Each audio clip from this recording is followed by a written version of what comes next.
Amen. Amen. Toto manyaba. Yeah. Toto manyaba. Yeah. Ofe ogbe afi ko me. Mo na shi me. For me ma do for. Na ma do for. E wo bola bo bo. Ko ke jomo dane no. Ke na twe cheni sha do mu ra ko. Le ko so ma ma no jaba. Ti no ma ba ba ko ni. Mi tanya fe kenje adashula. Ka gbe lama. E lama ka go butu. Butu ka gbe chokwe. Na chokwe ka te ko gbe. Le boka ka daga na. Ke fanya ba ya ko no ai. Ke cham ko enche fe. Cham mo chimo. Fanya dane. Ba ko no. So so lo te ba ko no we. Na fi ba ko no. Enche fe se kwa me se ko fi fanya ba ya ko no. Ya mi afu abo akase ba ko no. Ko na fi. Ta che ba ko no. Cham ko chimo fanya ba ya ko no. Enche se sai fe. E depo ko o me Julius. Ke o me fe fanya ba ko no. Giant in the first, Bible, Giant in the second, Bible. You can should have got about yeah. One of the two 1 year. Yeah.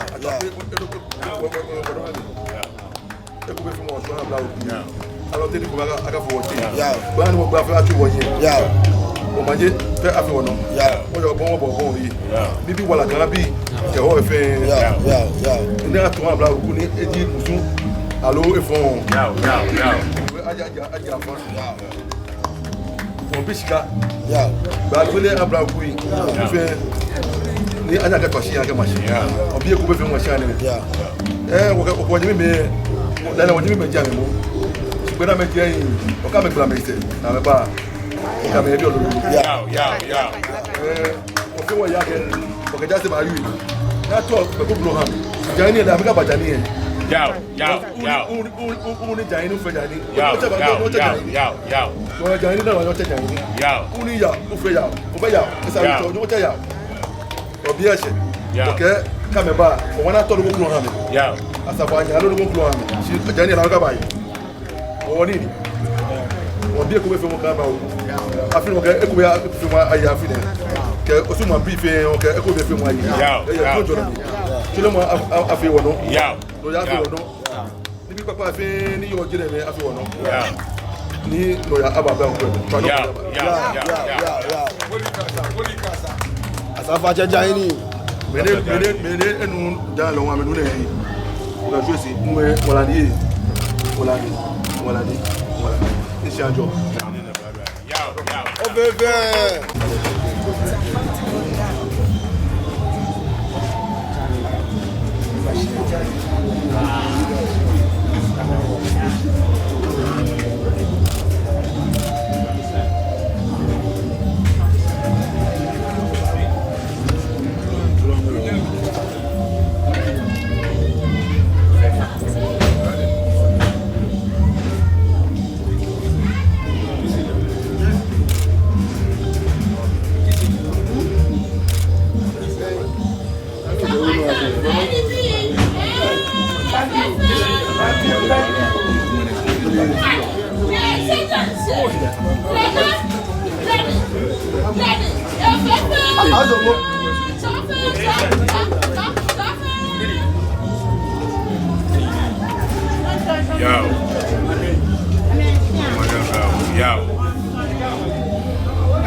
Johnny before. Correct. A bad again. I don't know.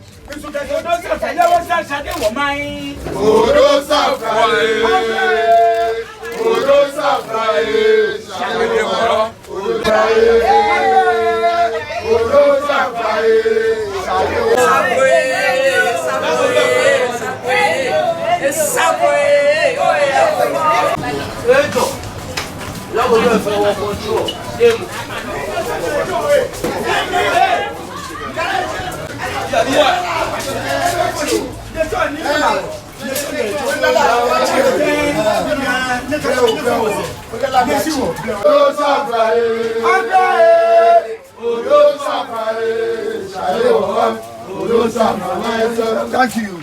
Don't start. I want some more. Don't start. I want some more. Don't start. I want some. Shadow, my. Come on, come on, go imagine. Blow, I mean, yes, we do.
Control, Ejo.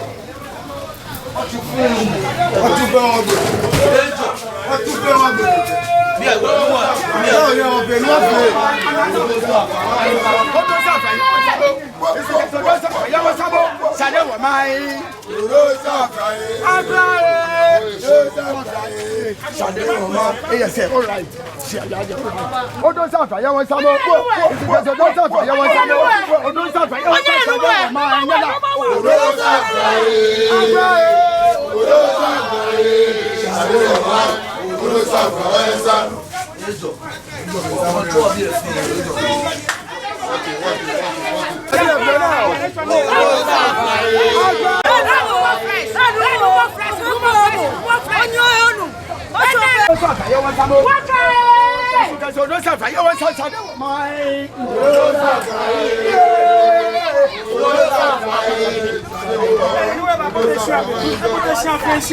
share me bi ade o don sa fa ye wo sa isi ka se don sa fa ye wo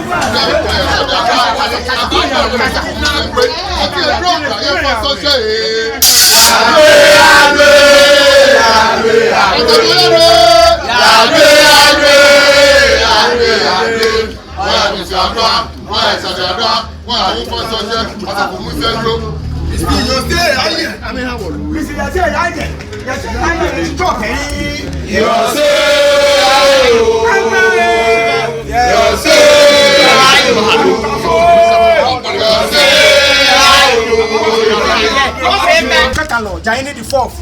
If you get actually osu blogodo e bote sian mi to fe tuna. Mo fe mo ehele wo mi be ko be se go be.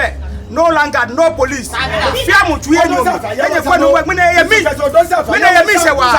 Ko so ni o bote.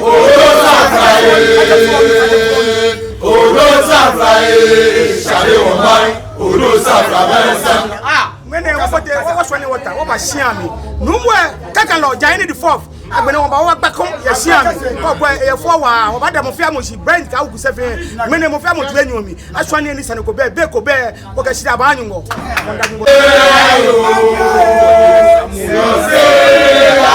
ye yani yes amoy ye yani ejo ye yani Linda ni we ku me fe ashi watch me lebi watch me shwane watch me gbeke ame hele wo ke ba shi eni wo she ni e ko me fe mo ke sumo mo jino ni wo chun kama mna pelu aba ni ba ke shi wonye mi me wonye wo chi ame wo shu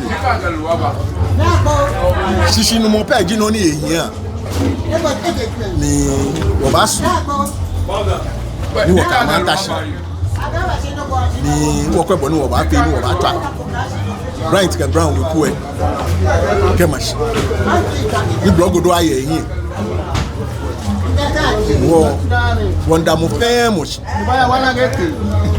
wanda mo famous ni radon be afi eche ni afi bi ami mo fe mo ye sian le igba kan e fita na agba kan lu mo fe lo ngba ko ya ma sian mi blogodo yo ni blogodo lu mo na yo asafo ache Jaini ke ulache aya flanka ache lawun e blogodo ni minute mo sian ngba ji kakan lo asafo ache Jaini the fourth ni kikawe asafo ache manche asafo ache o bien mo do mo bien ji ye ni twani ye ni ngba kon twani fi ye sian fi sian be ko be sane ko le on be te sian chuju na fi twani ye to njole mi se ni kan blogodo bi ke osuma bi jake e ko me fi mo yan ni no ani no ya ba o sian ni wo yo bi en ko ku me eten yo bi wo ya ukus wo bright wo browns ni brown bi yo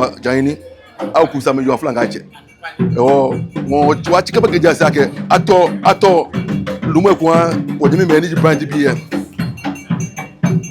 ato lumo kwa wonyimi me brand bi ye ke ba ma safa anya ji o ba me no go kuro ji wa dole jase edition ni ama me na do kuni am ka yin wa flanga shi si to dole e fi an sane ko be o bi e ba se jo kan osuma ji alo she no kan osuma bi anya ke nya won yi afine ye to njole mi ye ishibami ni no fiano no wa fi efu manye afi bi ami ne bi pi toshin siko onachu ye kuna ile ba fo no abwakasi ye o oblayi ni o blanta fe okay wan nya fi wa fi ni ya fi ye to njole mi ni ekube fe mo abosu agbene won to no ya osu america me han ni no otu aye yin alo ametu amunuka le bushi bi ehye ejake alata ewu no ika we no atete we no ano we no o ye na she okwe mo ku wan yin so wa samacheme won wo we no just we no